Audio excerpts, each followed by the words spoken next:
Hello, this is Veronica here. I'm excited to be presenting for public policy analysis for our week one policy process. First, I'll be going over the initial issue, which is the influx of warehouses within the Inland Empire. Then I will be discussing the current policy in place to combat this, and I'll be reviewing the whole process and closing it out.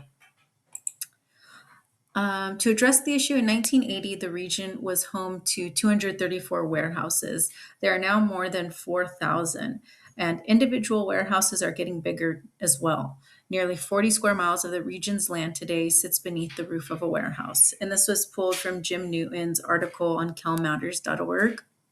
And why this is so important is because of the climate inequities that it causes, and the housing crisis that it's impacting as it's rezoning areas that could be used as housing, and now is converted into warehouses. And to give a better picture of the climate issues, in a letter to Governor Newsom,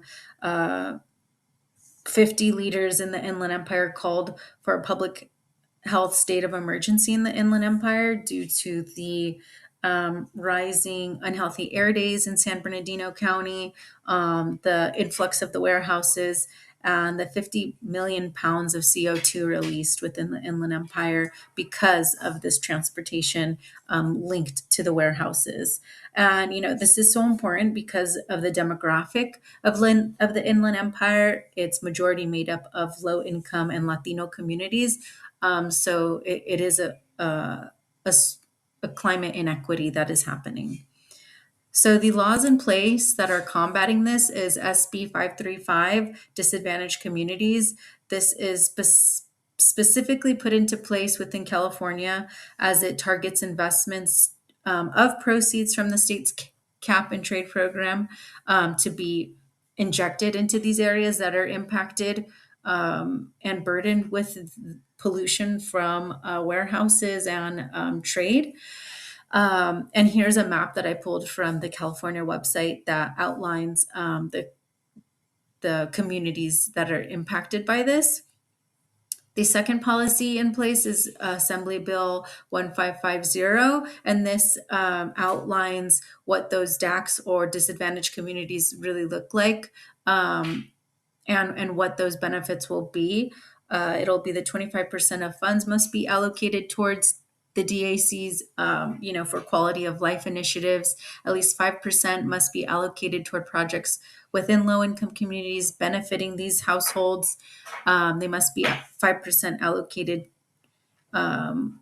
within low income communities, households that are outside of a Cal EPA defined DAC, but within half a mile of a disadvantaged community. So in closing, there is a major human impact to these vulnerable communities that house these warehouses. There is an environmental impact that that is being that is taking place. There are protective laws in place that are trying to combat this. And the major difference between the SB 535 and the AB 1550 is that the AB 155 just really expands and clarifies those targets to ensure that these DAC communities receive the repayment for the disadvantage that they're in. Thank you so much.